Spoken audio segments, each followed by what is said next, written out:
Film Club. Chiwetel Ejiofor. What if you saw him, would you say that? You say, "Oh, now then, Chiwetel Ejiofor, your name sounds shite."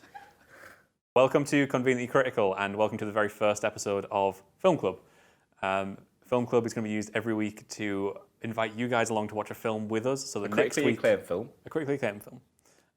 So that every single time we are watching a film and when we're talking about it next week, you guys can watch along with us and join the conversation. This week, exactly what we like about it, isn't it? Really. Yeah, we like the idea that everyone isn't watching a discussion on a film which hasn't come out yet or has just come out in cinemas. Rather, instead, you're watching stuff which you can be very familiar with and understand what we're talking about. Like, go and see that film, and we're talking about why we say to the people, go and see that film. Yeah, exactly. So this week, very first week, The Martian. The Martian. The Martian, 2015. Yeah. Before we get to that, on my right, possibly the best beard in the northeast of England, Andy Donaldson. Aye. And then to my left, Samara Sajid, who actually, funny story, we literally had a conversation about 2 days ago 2 days ago. that I've been mispronouncing Samara's surname for about a year. How do you pronounce it? Sajid. Sajid. Oh, that's... I've been saying Sahid, Yeah. Oh, you... like a You soft a soft J. So the arsehole in the middle is Andy Harrison. Always the arsehole in the middle, never the bride. Okay. So let's start. The Martian, thoughts? Samara, You want me to start? Yeah. I was really hooked at the beginning. Cool. And really hooked kind of like midway through to the end. But there was a bit in between that lost me. Which particular part was it? I have no idea. Okay, no, that's... I can maybe nail that down for you, I think. Give it back. Now, obviously, do correct me if I'm wrong, but for me, it's great at the beginning, especially the opening's really strong. Then we get all the wonderful stuff of him on like the planet on his own. Yeah. And it's when they bring in more of the people at Earth. Okay. I can see where you're coming from there, but I think that you need to see that part of it as well because it's like a worldwide effort. I mean, the movie poster is, I'm sure it used to say when it was out, bring him home. So it's a worldwide effort. So you get...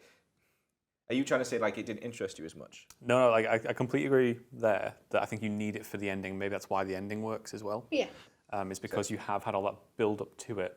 But I just think it sags, and there's actually a moment where it cuts back to him on Mars, and I kind of went, "Oh yeah, we haven't seen you for ages. We've actually been spending a load of time back on Earth." Yeah, but if you think about it, if you think about what the film, entails, you've got this guy who's on Mars. He's stranded on Mars. You haven't got another mission for 900 sols. So I think the Mars year, well, it's longer than an Earth year, isn't it? To be honest, I still don't know what a sol is. I get it's a rotation of Mars. But if you think about it, it's a larger orbit. Yeah, it's a Mars day, is that right? Either way, yes. But I don't know what a sol equates to in terms of an Earth day. 900 sols, you've got to get him back. So you think about it, it's a worldwide effort to get this guy from another planet. I mean, this guy's not in like Iceland or the Antarctica stranded. He's on fucking Mars. Yeah.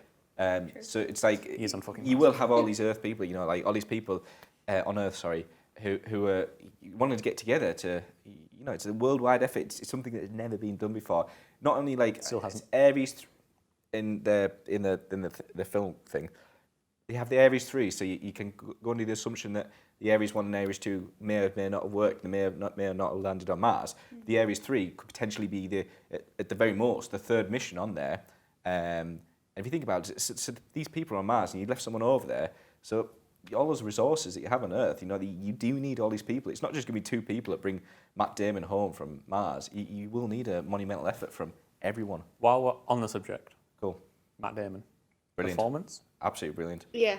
I loved it. I think one of the cons that I do have with this film is that it kind of hits a middle point of like palatable for everyone and Ridley Scott, and the palatable for everyone stuff is like the funny stuff and like the Earth stuff, and like it's there and it works in the film, but I get it, like I get why it's there and it's like it's cool. Don't love it, which is where I think my hesitation comes. Cool. Okay.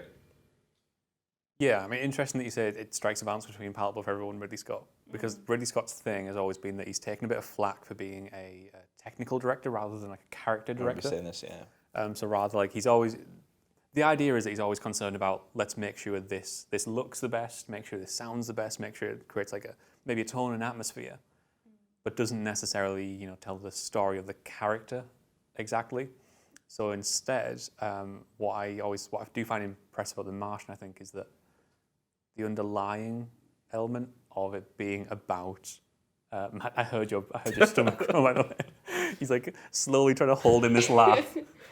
It's like it's bubbling, it's bursting out of him just because. Sorry, carry on. Sorry, we'll eat after this.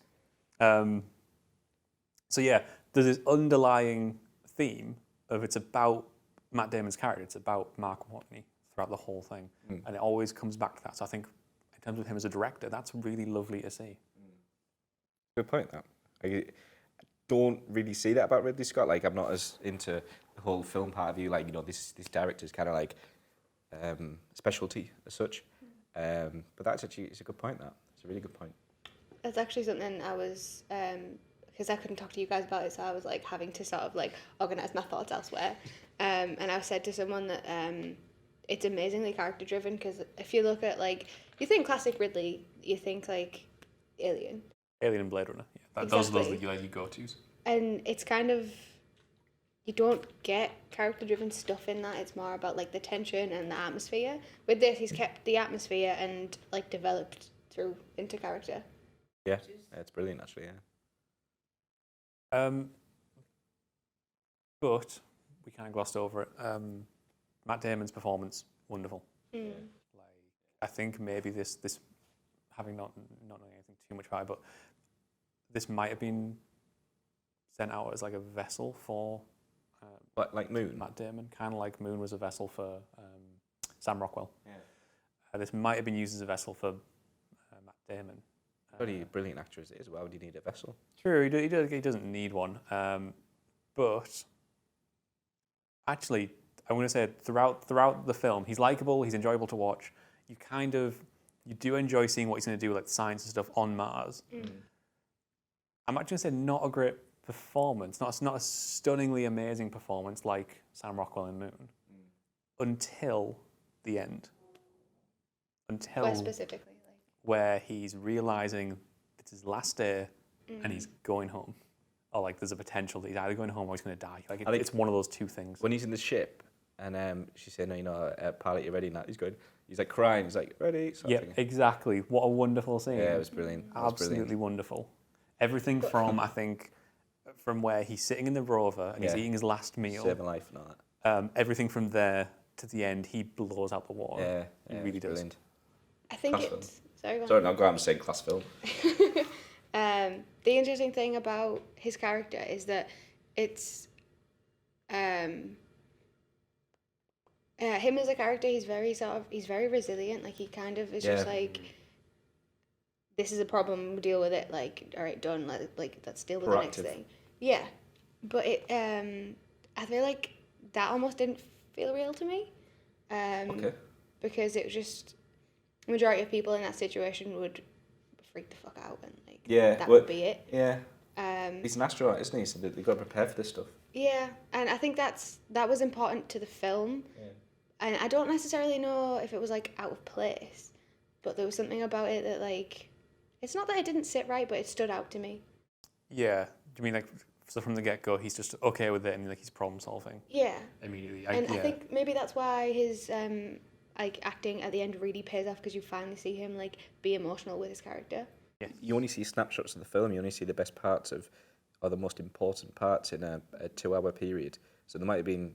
It's hard to say. I mean, you are right, because there's no parts in between of him breaking down at any point. Besides, for when he fucks up the hub and he tells Commander Thingy, Jessica Chastain, can't remember her name.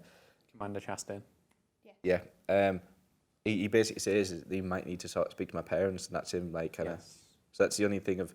So there might be parts where he did get down, but you are right. You don't really see any kind of breakdown in his character. I agree. I think especially at the beginning, it would have been good to have had this moment of realization setting in. Yeah. But like again, are we talking about Ridley Scott isn't a character actor? Sorry, isn't a character director.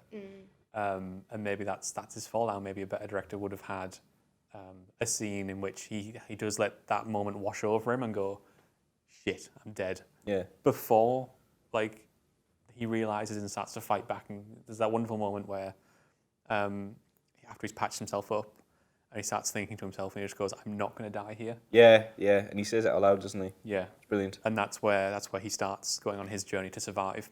Maybe we needed something before that where he did break down and feel that. Yeah. But not bad.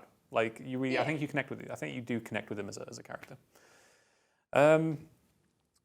So while we're on that, actually, him saying that stuff out loud, the way it's shot, the use of like CCTV style stuff, along with like GoPro sort of stuff, The video log, the diary. the video of like him having a laptop or whatever it is, the computer, Yeah. which has a webcam on him the whole time. Yeah. Love it. I think it's great. That comes into my point as well. The key thing for this film that I spoke to Ben, my brother, about how like we were going to watch it, and the first thing he brought up was the soundtrack, the disco music. And I watched it last night, taking that into account, and I came at this like kind of conclusion, like fuck me kind of moment. Like this film is brilliant, but fuck me, they've done amazing here.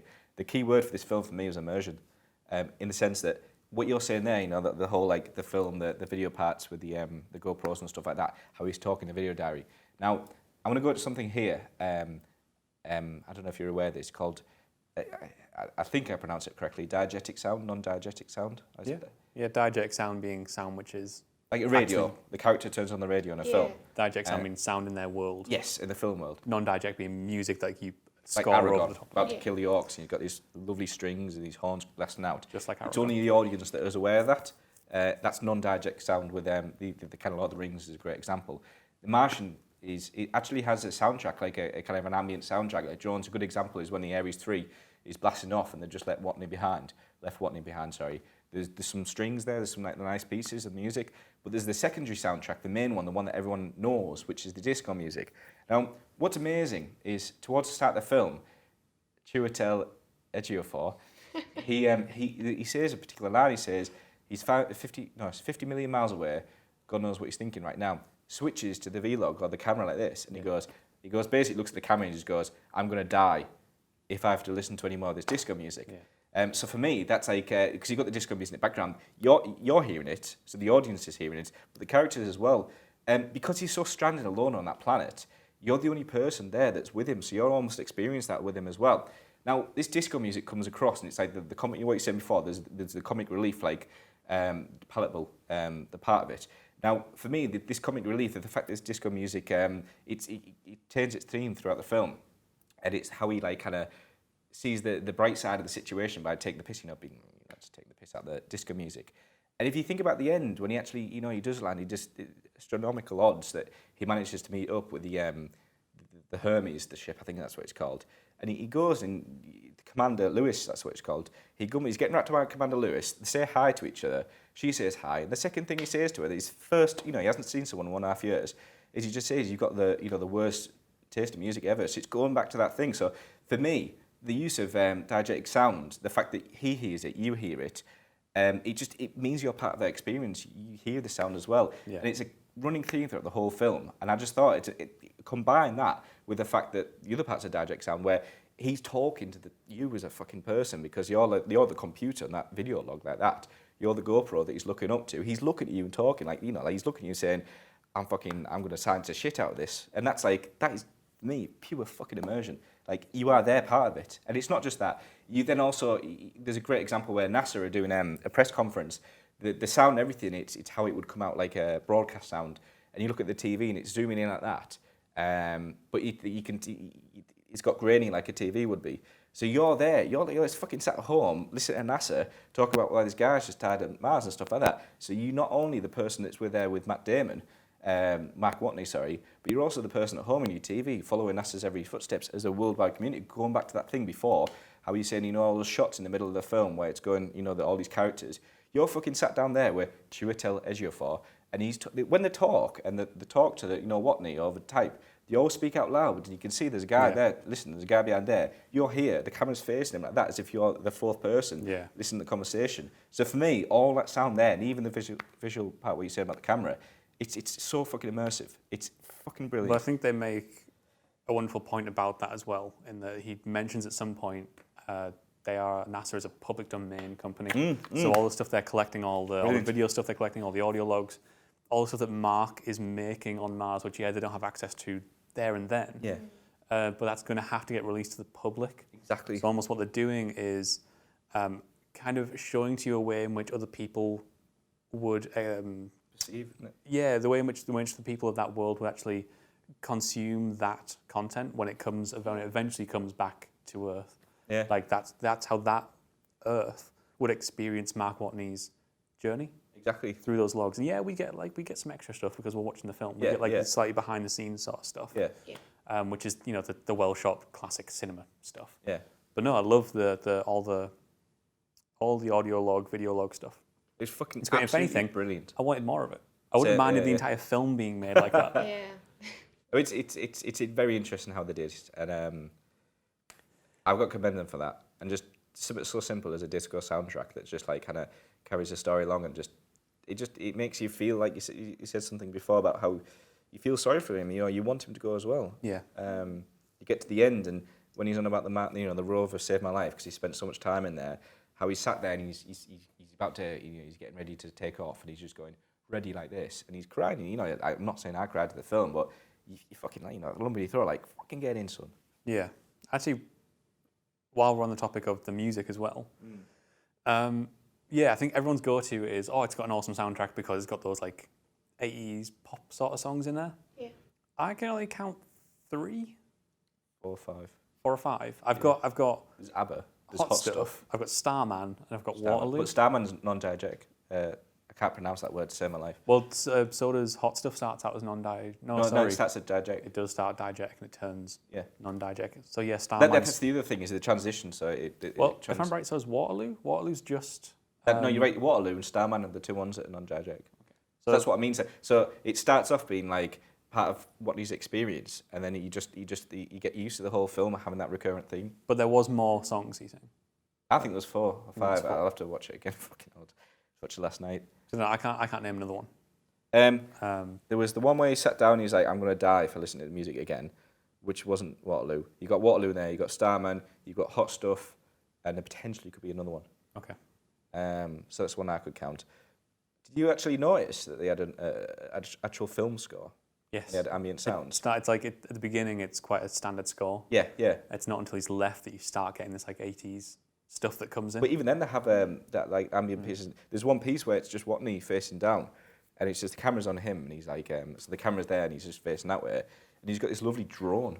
And there's not many films nowadays that have these amazing drones. And it's really good for sci-fi. Moon's a good example of drones. I like drones. Not the flying type. Yeah. Just nice droney music. It's lovely. Okay. So what, like, moving on from all that, like the captured stuff, like the video logs, the audio logs, to give you that immersion, I want to bring up something which kind of ruins it for me in that regard. This fucking Lazarus experience. No, this isn't the Lazarus Please experience. It's the use of lower thirds. Okay. Right? The lower thirds being the titles that come up. And the names. And like, why do I have to know everybody's name and their job role as soon as I meet them? For example, I've actually got one here, right? Yeah. A girl pops up on screen and it says NASA satellite operative. Yeah. And then guess what? We immediately see her operating some satellites afterwards. I think I could have figured that out. Yeah, you're right. And fully enough, when I was doing my whole the whole diegetic, non-diegetic sounds, I was trying to find out which other sounds are in there that aren't actually part of the film. And the typing, when it does the names comes across, the typing there, that's completely like out of context kind of thing, out of focus. And the other thing, when it's Sol 29, it's got a ping like that. And that's very similar to it as well.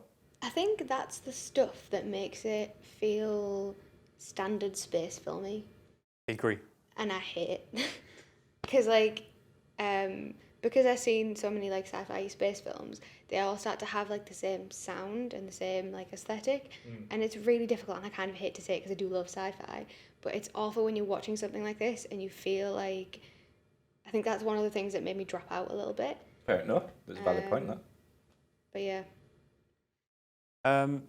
Yeah, and like to be fair, if you go back and look at Ridley Scott's Alien, for example, he opens the film actually with a lower third. He opens, if I remember right, he opens the film with like What does alien a lower title. third mean for those that aren't aware of? Is it just like writing at the Oh bottom? yeah, so it's a lower third technically actually. The layman's out there. If you go off your screen, like in the lower third of it, it's where you bring up someone's name in like an interview. Okay. Okay, a lot of these weren't technically lower thirds; they were just name cards that came up. Yeah, but I get it's like a similar thing. Yeah. Thanks for that. What was this? Yes, sorry. So if I remember right, Alien does the title screen. I think it comes up saying like Nostromo mining ship or something. Yeah. But that's the last one we get in that film. This Just kept pure horror. coming and kept reminding me that like There's something about it as well. Like, it's nice to know where he's at in his like sort of, like how long he's been there and stuff. But it's really, that's another thing that I feel like pulls you out. You know, when it pops up on screen, it's like Sol, whatever. Yeah. And there was like right at the end is I feel like the only time I remember seeing him like mark it off on his like wall. Of, That's a good point. they could have used that. You could have They done. That's a could very have good used point. Yeah. yeah, other ways that would have been to- that would have been wonderful actually. That's a good point. Exactly. So I feel like that. It's, I like, might have it's got nice to that. have the time reference to see how much time has spanned. Yes. Exactly. But yeah. if you did it in the warning, just said like, if you just it zoomed in on him like doing that and just right below it like Sol 29 or something, not Yeah. 29, 79. And like even if we're on Earth, we could occasionally cut to like the guys in the satellite operating room who like. And they've got a big thing in the corner that says SO 421. Yep. Like we start on that. That'd be good. That's a good shout. That's a very because I noticed that was one of the few things I noticed when picking up last night and thinking, but well played there. Good shout. We're going to do our little list. What list? You know, it doesn't have a Wilhelm screen. No Wilhelm scream. So we've got a So- little list of like picking every film. Going to be like, does it do this? Does it do that? Does it do Yeah. the other? Wilhelm screen, for those that aren't aware, is Ben Burtt, wasn't it? He like kind of popularised it with Star Wars, something in the 50s, a cowboy film, something like that. And it's someone Wilhelm, and he goes like that. I can't do it same way, but you know. Yeah, it's the same sound effect. Are you familiar with it? I think so. Yeah. The same sound effect which pops up That's it. in like a whole bunch of films, and it's whenever someone like gets like shot or like they fall off a ledge or something, and it's just like It goes. but it's also I'm like. yeah, it is also slightly ridiculous How, scream. Indiana Jones as well. So one of the like things that. we want to kind of try and do in Film Club is like at least have some sort of list in which we can Yeah. have some sort of like fun checklist that we can do. Okay. And Wilhelm Scream's going to be on there. Obviously in the Fucking Martian, love the Wilhelm scream. we don't have a Wilhelm screen. One of the other things we want to discuss though, which may be slightly more serious, Yeah. we want to actually put each film through the Bechdel test. Okay. Cool. Can you explain the I'll do Bechdel that. test? Yeah, so the Bechdel test, for anybody that doesn't know, basically it asks the question, are there two female characters in the film, and at any given point do those two female characters have a conversation about something other than a man? What defines a conversation? How many words? Any people dialogue use it as like a One says one bit thing, of- one says the other. Is that conversation, or do they have to say another thing? No, say like another that. I thing? think that like qualifies as enough. Okay. Yeah, that's fine. Funnily enough, while I was watching it, I was like thinking about this. Okay. And I could, do you know Kirsten Wiig's character? Get rid of her. Why is she there? Like, I'm happy there's a woman in it and NASA, but like she does nothing. It kind of like, you're right, but then there's also that part what Andy said it before about like we are experiencing it from how an audience, you know, an audience, the wrong word to use, how people on the planet would experience it. So she's Yeah. HR relations, so maybe she's trying to dim it down. You see, like they're in it's the behind the scenes stuff, you know, like the true cinematic style. Oh, we should say this, we should say that, we should say that. Then it cuts to a press conference where they actually say what they say. So It's interesting that I think every time we have a press conference screen, a press conference scene, she's almost not involved. Yeah, she's always. She's meant to be head of HR or Yeah, like- PR or whatever it is. But she could also Yes, be sorry. seen as a Yeah. conscience, couldn't she? Like when they were on about the start, and she says one of the No, things. she doesn't care because But when they're saying that we should do this, we should do that, should take him home, and she's the one that says, "Oh yeah, let's fucking leave him alive and all this." And but one of the only other lines she has in the film, unfortunately, is that right? She's not. she doesn't have like a lot of lines, does she? No. One of the other lines she has in the film is when the guy, I can't remember his name. Big Boss or Sean. No, the fella has gone on TV and he said at the very end of the interview, we're doing everything we can to bring him home alive. Should we tell Ejiofor? Thank you. I was actually looking for his character name, but it doesn't matter. It's Vincent Kapoor. Yes, thank you. When he goes on TV and says, we're doing everything we can to bring him home alive, it's her that has that Says like, oh no my more. God sort of reaction. Yeah. And then, no more Vincent on TV. Yeah. Which, like, She doesn't fight their corner very much. Oh well, I'd no. be happy for her to be more of a character. I just feel like she wasn't doing much. I like the satellite operator. I can't remember Mindy Parks. Okay, so one more thing. Any over-reliance on CG? I don't think so. I think they used anything. They used effects so fucking well, like the video log and stuff like that. Like their use of effects in that film was brilliant. Even the Ares going up and all that, it looked fine. The Hermes craft looked fine. Yeah. Couldn't see any problem. The spacewalks and stuff, that was really well done. I loved how when he's outside and he's in the airlock and because he's got the relation. I can't remember the astronaut. I can't remember his name. He's got a relationship with Kate Mara, and she's in that spinny thing going round, and she puts her hand up. And Can we take a moment to actually just appreciate the utter ridiculousness of that relationship? The fact that is in the film. Like, yeah, I know, but there's one moment where, you're right. She's going around and she puts her hand on the glass, and she sees him. It's humanity. It's like that's fine. That little bit was fine. But then the only other thing we have relating to that in the entirety of the film is at the end. No, you don't. No, you don't. No, you don't. Kisses with a bomb. Yeah, she kisses him, and at the very end, she's pregnant with his kid. She's like holding a baby in hospital bed. If anything, like having the kid at the end is maybe worth it, but it needed more seeding. Like when she kisses his helmet, I was like, really? If anything, we go back to the Bechdel test. We've taken a female character who is an astronaut, and we've made her a love interest. Ah, that's a very good point. I never saw that. I just like Kate Mara. I really like her. But it does pass that test. It does. The scene in question is, I think there's a couple of times it does it, but the scene in question is when Commander Lewis is on about, this is a course chart, this is mutiny, stuff like this. They're not on about Mark Watney as such, they're on about just reverting the course of the ship. So we need some mutiny and stuff like this, everyone else needs to agree to it. And then Kate Mara, she sits down, she says, there's 4 computers in there, we'll have to individually go on the source code and do it. The other guy, the pilot says, in normal terms, she goes, yeah, I can do it. Commander Watney says, basically she says, can you do it? And she says, yes, I can, sort of thing. So they talk about... Bob the Builder. She's basically Bob the Builder. She's space Bob the Builder. They talk about hacking the ship, and she says, yes, I can. So they're on about the actual ship. I can't do it. Every time I hear, can we fix it? Yes, we can.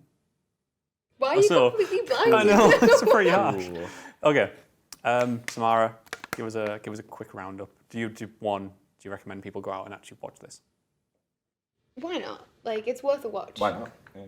Like, I don't know. If you want to watch something interesting that isn't like, I don't know. I feel like I'm doing Ridley a disservice by saying, like, it's not trash. It's like, it's better than not trash. It's better than not trash. Better than not trash. I don't know. What would you give it out of 10?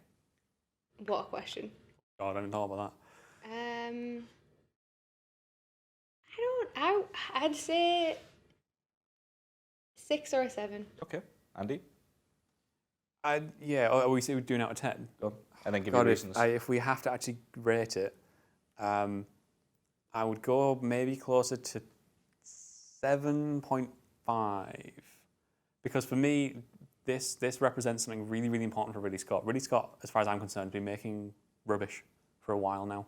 All right, yeah. Stuff like Prometheus, it's absolute garbage. Like, he hasn't been making a really good film for ages, and this stands as a turning point for him. This is Ridley Scott getting back on track, and hopefully making really great films again, not just mindless ones.